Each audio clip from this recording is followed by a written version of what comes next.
Olá pessoal, tudo bem? Muito boa noite, bem-vindos aqui ao canal, que é o canal Pensando Sociologicamente. Eu sou o professor Miro Santos. Agora vamos desenvolver mais aulas aí sobre a deliberação 10.814. Vamos junto, tamo junto. A gente fez umas sequências de videoaulas aqui para a preparação do processo seletivo de professor da Rede Estadual de Ensino de Mato Grosso do Sul, a sede MS. Tamo junto, vem comigo, é maratona e vamos vencer algumas questões e alguns desafios aqui. É isso. Pessoal, na tela comigo, a gente vai falar sobre alguns artigos que são muito importantes e pertinentes que podem vir a cair no concurso, no processo de seleção. E artigo 10, artigo 11, artigo 14. A gente fez aqui algum simulado para verificar aí quais questões eram mais pertinentes, mais difíceis, mais capciosas. E percebemos que esse artigo 14, ó, ele dá um destaque aí, deixa a galera para trás. Quem não ficar ligado, perde, passa batido mesmo, passa batido mesmo. Então já vamos começar sem muitas delongas. Então essa aqui é uma aula para a mentoria professor SEDMS 2025, aqui do canal Pensando Sociologicamente. Vai estar também depois na mentoria, né, concursando. E também na área de membros do canal. Vamos que vamos, sem mais delongas. Então vamos lá, deixa eu colocar uma caneta aqui, que eu já estou com grifo. Estou com grifo, grifo, grifo. Vamos lá. Artigo 10. A educação básica poderá organizar-se em séries anuais, períodos semestrais. Então vou colocar aqui, ó. Ciclos, alternância regular de períodos de estudos, grupos não seriados com base na idade e na competência e em outros critérios, ou por forma diversa de organização. Então a gente tem uma gama muito grande, né, de formas de organizar o que? A educação básica. Então vamos ficar ligado aí, ó, formas de organizar a educação básica. Artigo 10 da deliberação. Claro que ele pega de outros lugares, né? Então a gente vai encontrar isso na LDB, na BNCC, né? Alguns também regramentos do MEC. Sempre que o interesse do processo de aprendizagem e as condições e especificidades socioculturais da comunidade assim o exigirem. Então, ó, interesse do processo de aprendizagem, guardem essa palavrinha, e também, ó, especificidades, condições socioculturais da comunidade exigirem. Tem que estar ligado, porque às vezes cai muita coisa assim no processo de seleção. Parágrafo único. A organização por alternância regular de períodos de estudos é permitida na oferta da educação básica, somente nas escolas do campo, quilombolas e indígenas. Fica ligado, hein? Que eu vou colocar com outra cor. Deixa eu colocar nesse tom de amarelo. Então aqui está falando sobre a alternância regular de períodos de estudos. Agora eu volto para o azul. Artigo 11. Na educação básica deve ser assegurada obrigatoriamente a carga horária mínima anual de 800 horas. Aqui a gente fez uma questão dessa, inclusive no simulado. Pega bastante por quê? Porque a gente sabe que o ensino médio é diferente. Entretanto, quando se fala em deliberação 10.814, tá isso. Na educação básica como um todo, um total aí de 800 horas, distribuídas por um mínimo de 200 dias de efetivo trabalho escolar. Tá? 200 dias de efetivo trabalho escolar é o que conta. Então, 800 horas, gravem, 800 horas e 200 dias letivo de efetivo trabalho escolar. Não pode contar exame, não pode contar provas finais. Então, por exemplo, ó, vou grifar aqui, 800 horas e 200 dias de efetivo trabalho escolar. Beleza? Nas etapas do ensino fundamental e do médio, deve ser excluído da carga horária e dos dias letivos previstos no caput, na cabeça do artigo, o tempo reservado aos exames finais, tá? Tempo reservados aos exames finais. Vou colocar aqui de um tomzinho meio vermelho. Deve ser o quê? Excluído, tá bom? Vamos que vamos para frente. Artigo 12. As instituições de ensino devem implantar e implementar gradativamente a educação em tempo integral, em conformidade com os planos nacional, estadual e municipais de educação. Então, muito bom, né? A educação aqui, educação não integral, educação em tempo integral. Muito cuidado que o currículo de referência ele faz menção à educação integral como um todo, levando em consideração, né, preceitos para a cidadania, para a formação do desenvolvimento humano, formação humana integral dos sujeitos, etc. e tal. Aqui não é o tempo mesmo de aula, educação em tempo integral está sendo defendida e difundida. Deve implementar gradativamente a educação em tempo integral. Vamos voltar para o verde. A proposta pedagógica, documento obrigatório da instituição de ensino que norteia e orienta as ações planejadas, será elaborada por meio de um processo coletivo. Muito cuidado, hein? A proposta pedagógica. Isso aqui cai também, ó, processo coletivo. Opa, acabei grifando um termo ali. Deixa eu tirar isso. Processo coletivo com participação da comunidade escolar e local. Da comunidade escolar e local. Muito defendida e difundida pela LDB, inclusive, essa gestão democrática de participação. E na deliberação também. De forma a possibilitar uma ação pedagógica voltada para o respeito e a valorização da diversidade e para a formação da cidadania plena. Então, para quê, né? Pode cair assim. Para quê? Voltada para quê? Respeito e valorização da diversidade. Vou colocar de tom de azul claro aqui. Respeito e valorização da diversidade para a formação da cidadania plena. Parágrafo 1º. Na proposta pedagógica devem ser definidas as metas, já vi isso também, que se pretende alcançar no processo de aprendizagem e no desenvolvimento do estudante. Tá? Sendo um dos meios de viabilizar a escola democrática para todos e de qualidade social. Muito cuidado, hein? Ó, proposta pedagógica, documento obrigatório da instituição. Tá? Lá tem que ter o que na proposta pedagógica? As metas que se pretende alcançar. Parágrafo 2º. Cabe à instituição de ensino, considerada sua identidade e de seus sujeitos, articular a formação da proposta pedagógica com o Plano Nacional, Estadual e Municipal de Educação, o contexto em que a escola se situa e as especificidades locais e de seus estudantes. Então tem que articular, né? Articular, vou colocar de amarelinho. Tem que articular a proposta pedagógica com os planos nacional, educação nacional, estadual e municipal. Parágrafo 3º. Na implementação da proposta pedagógica, as instituições devem assegurar a formação continuada. O que deve assegurar na implementação da proposta? Vou colocar outro tom de verde aqui, ó, mais escuro. Tá muito escuro esse verde, hein, professor? Vou colocar um verde um pouco fluorescente aqui, para ficar diferente do outro. Aí. Pronto. Então, ó, assegurar a formação continuada de seus profissionais. Muito importante, em proposta pedagógica, as escolas, as instituições devem assegurar a formação continuada. Aqui o artigo 14 sempre cai e foi o bicho-papão do simulado. Muito cuidado com o artigo 14. Por quê? Porque a gente vai ver agora. O regimento escolar é o documento legal obrigatório que normatiza a proposta pedagógica. Por que pegou essa, hein? Essa aqui pegou porque é o seguinte. Todo mundo pensa que é o PPP, né? Todo mundo pensa que é o PPP. Projeto Político Pedagógico da Escola, que vai normatizar. Não, é o regimento que normatiza, inclusive o regimento que dá normatividade, né, ao próprio PPP. Então, o regimento ele vem primeiro. O regimento ele está numa situação ali de maior controle, maior poder, talvez. Muito cuidado, porque a gente só fala em PPP na escola. PPP. Não, regimento interno. Regimento interno é um documento importante. Então, essa aqui pegou bastante gente. Pegou bastante aí cursistas que estavam treinando. Então, o regimento escolar é um documento legal obrigatório que normatiza a proposta pedagógica e constitui-se um dos instrumentos de execução do ensino ministrado com transparência e responsabilidade. Então, é um instrumento. No regimento escolar, a instituição de ensino define a sua natureza e finalidade, a forma de gestão e a estrutura organizacional e as normas que regulam seu funcionamento. Então, no regimento escolar, natureza e finalidade, forma de gestão, estrutura e normas, né? Tudo isso. Então, quando a gente vê no regimento escolar, né, tá lá em cima da mesa da sala dos professores. Aí o PPP tá lá também em cima da mesa na secretaria da secretaria da escola. Aconteceu tal coisa, o regimento, você pega o regimento, né? Vai ser suspensão ao aluno? Não, vai ser chamar os pais, vai ser uma advertência oral, uma advertência escrita, escrever no caderninho. O regimento. Estrutura da escola, regimento. Questão da proposta pedagógica, regimento. Tem que estar tudo lá no regimento escolar. Parágrafo 2º.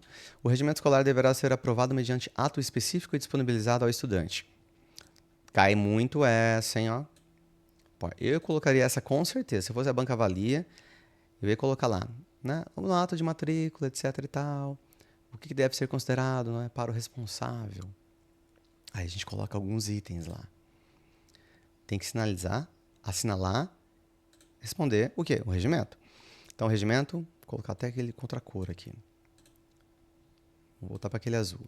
O regimento escolar tem que ser aprovado mediante ato. E ele deve ser disponibilizado para o estudante, para o seu responsável, tá bom?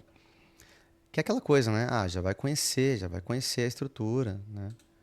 A estrutura ali da escola. Então, o que você pode fazer, o que você não pode, quais são seus direitos, seus deveres e tudo mais.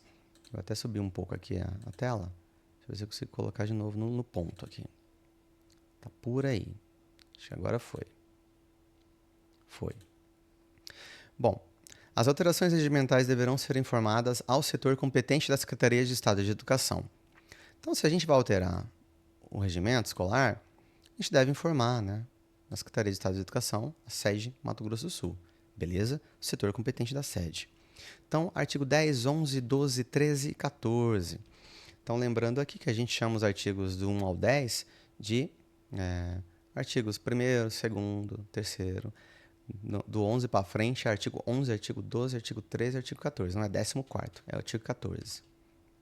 Questões de dificuldade 1, 2, 3, então mediana, dificuldade fácil, dificuldade intermediária. Vamos para as questões, para a gente fazer uma aula um pouco rapidinho aqui, para a gente ficar craque, ficar esperto. 1.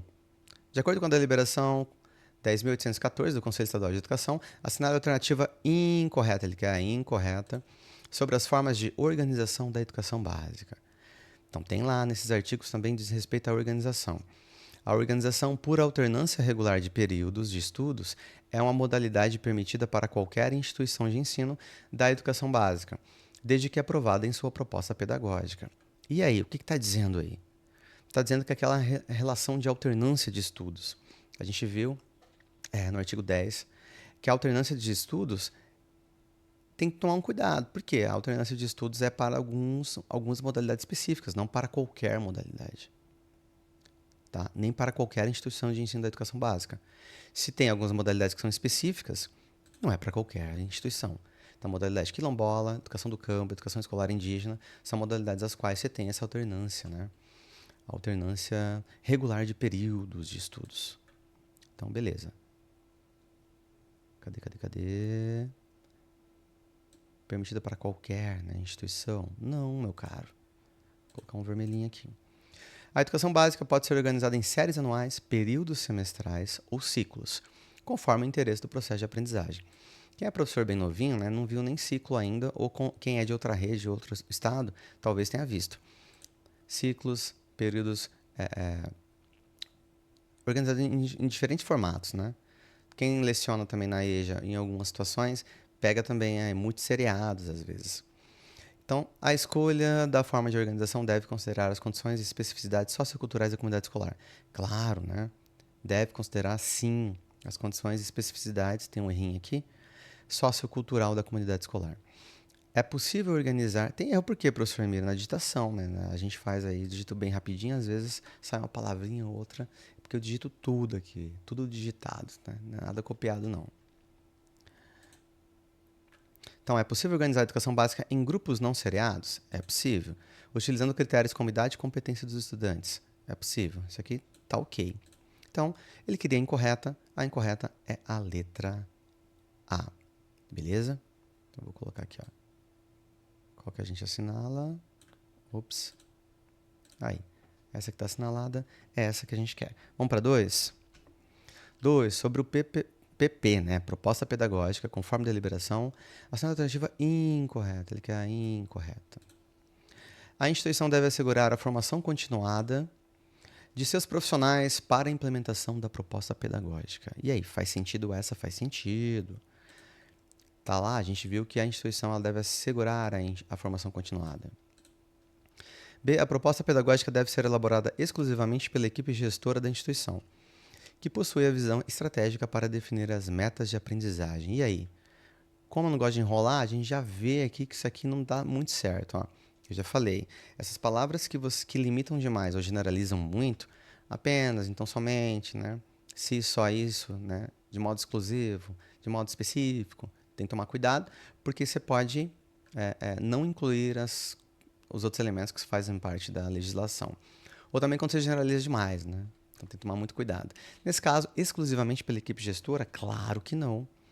Tem que ter um processo aí de participação, né? Um processo muito mais amplo. Então essa aqui eu vou colocar de vermelho. Exclusivamente pela equipe gestora. No, no, no, no, no.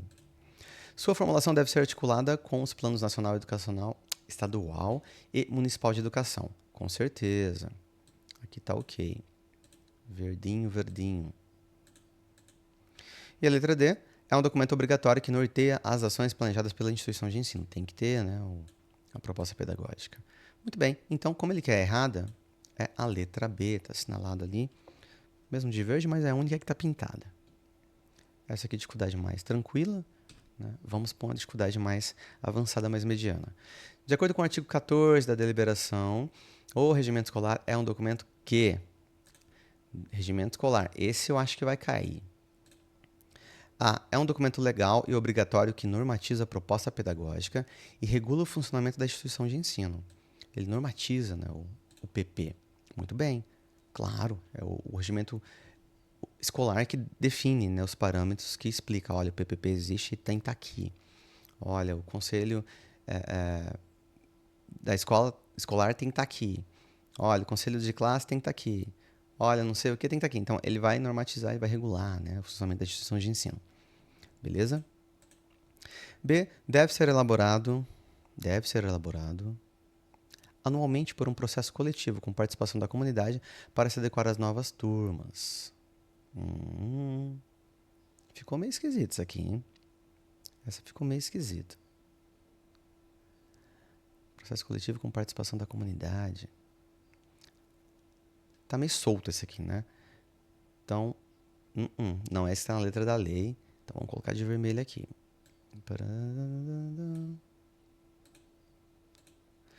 C. Define as metas de aprendizagem e o desenvolvimento do estudante, sendo o principal instrumento do planejamento pedagógico. Ah, tá. Ó, a confusão aqui. Ó. Aqui é o seguinte, está fazendo uma definição conceitual para algo que não é o regimento escolar. Então, muito cuidado, hein? Não é que você vai ler coisas que são erradas. Por isso que às vezes confunde bastante, né, os processos de seleção e os concursos. Por exemplo, essa inferência não tem nada de errado. Existe um documento que faz isso, faz aquilo. Ou a outra letra, existe um documento que é assim, é assado. Tudo bem, mas esse documento não é o regimento escolar. Tá? Muito cuidado aí. Por isso que pode trazer confusão. Confunde-se muito com o PPP. Então, quem define as metas é a proposta pedagógica, não é o regimento. Tá? Então, aqui é proposta pedagógica, não é regimento. Então, esse é elaborado anualmente, muito provavelmente pode ser o PPP, pode ser outros tipos de colegiado. D. É opcional para as instituições de ensino privadas que podem optar por seguir apenas a proposta pedagógica. Não é opcional não, meu camarada. Lembrando que a deliberação 10.814, ela refere-se à educação básica, né? Então, ela normatiza a parada toda. Muito esperto. Não é opcional, tá? Então, a gente vai ficar com a que tem... que é correta, né? Que é correta nesse sentido. Então, tem que ser a letra A. Não tem outra. Vou colocar a letra A. Vou colocar de verde porque eu já estava assinalando como verde. Então, é essa. Beleza?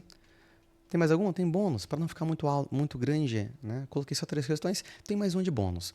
Conforme disposto no artigo 13 e 14, muito ligado com os artigos 13 e 14, qual das seguintes afirmativas sobre os documentos norteadores da escola está incorreta? Tá? Qual dessas aí está incorreta? Então, muito ligado, muito ligado, muito ligado, muito ligado. Por quê? O artigo 13 e 14... O 13 ele falava sobre o quê, né? Sobre a proposta pedagógica, né? É um documento obrigatório da instituição de ensino que norteia e orienta as ações. Proposta pedagógica definida as metas, tem que ter as metas, etc e tal.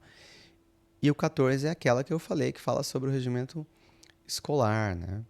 Que ele vai normatizar a proposta pedagógica. Então, se a proposta pedagógica tem algumas incumbências, o regimento escolar está acima porque ele normatiza a proposta pedagógica. Beleza? Então, volto. Proposta pedagógica. Organiza, né, a forma curricular, organiza a escola, organiza não sei o que, etc, etc. Define as metas para aprendizagem, tudo isso. Beleza. Só que o regimento interno, ele normatiza a proposta pedagógica. Então, ele está acima da proposta pedagógica. Por isso que tem que tomar muito cuidado, porque às vezes vai aparecer muita coisa lá. PPP e regimento interno, né? O regimento interno é que define o PPP, meu irmão. Então, vamos lá. O regimento escolar deve ser aprovado por um ato específico e disponibilizado ao estudante e seu responsável no ato de matrícula. Correto, a gente viu isso, né? Vou colocar grifado aqui, ó, disponibilizado. Ele é aprovado. É isso. Letra B, alterações. Tem um errinho aqui. As alterações no regimento escolar devem ser informadas para um setor na sede. Comentamos também. Devem ser informadas. Faz sentido? Faz sentido. C, a proposta pedagógica deve definir as metas a serem alcançadas. Quem define é o regimento ou a proposta? A proposta. No processo de aprendizagem, sendo um meio de viabilizar uma escola democrática e de qualidade. Então, ó, essa questão bônus, até agora, as alternativas A, B, C, tá ok. Letra D, a proposta pedagógica... e às vezes, eu já tive casos no passado que eu já fiz uma questão aí, e todas as referências estavam ok, né? Eu tive que verificar, às vezes era um errinho ou outro. Nesse caso, vamos ver se a letra D tem algum erro. Muito provavelmente pode ser ela. A proposta pedagógica tem como principal função normatizar o regimento escolar. Ah, tá. Aqui. Definindo as regras de funcionamento da escola. Essa aqui, né? Essa questão eu que desenvolvi, inclusive eu já comentei ela em algumas outras aulas. Eu colocarei essa no processo de seleção e num concurso com certeza para qualquer município do estado de Mato Grosso do Sul. Vai ter aí Glória de Dourados, Douradina, Dourados, Três Lagoas, Corumbá, Aquidauana, enfim. Por quê? Porque aqui ele faz uma inversão. Muito cuidado, hein? Muito cuidado que ele fez uma inversão aqui. A proposta pedagógica normatiza o regimento. É o contrário, minha camarada professor e meu camarada professor. No, no, no. É o contrário. É o regimento escolar que normatiza a proposta, definindo as regras de funcionamento da escola. Então, essa aqui que ficou errada. Vou colocar de verdinho, porque tá tudo verde. Beleza? Então, terminamos aí mais uma aula sobre a deliberação e a questão bônus, que eu acho que pode cair no processo de seleção, tá? Aqui tá o gabarito, dê uma olhada lá. Vou disponibilizar no grupo da mentoria do canal, grupo de membros. E a gente vai sempre falando sobre conhecimentos pedagógicos, legislação educacional na Maratona Professor SED MS. Temos os dois canais que você pode acompanhar, Mestre Concursando e canal Pensando Sociologicamente. Claro, tem muita coisa sobre educação, né, sociedade, cultura, né, e também, né, sobre o processo de seleção aqui do estado de Mato Grosso do Sul e de alguns outros lugares também. Mestre Concursando, com o professor Emiro Santos. Beleza, fique esperto, fique esperto. Depois eu coloco o QR Code. A gente está fazendo a aula sobre a deliberação. E vamos ter também, ó, muito esperto aí, hein? Vamos ter também o nosso outro simulado. Eu fiz o simulado sobre a deliberação, mas a gente vai ter também o simulado... Deixa eu achar ele aqui que eu não estou achando. Deixa eu ver... Achei, aqui. Simulado 2 sobre a LDB. Então, vamos ficar muito esperto. Tá o link aberto para que as pessoas possam participar. Por quê? Porque depois a gente verifica quais as questões que foram mais assertivas, as questões que tiveram mais dificuldades e tudo mais. Beleza? Tem um link, vou deixar na descrição do vídeo e eu vou deixar um link também nos grupos para que vocês possam participar respondendo do simulado. É muito bacana, muito importante, muito bom treinar. Tá bom? Valeu, obrigado por você me acompanhar até aqui. Até a próxima aula, tamo junto e vamos embora. Não para não. Né? A vida é que nem andar de bicicleta. Se parar, você cai. Valeu.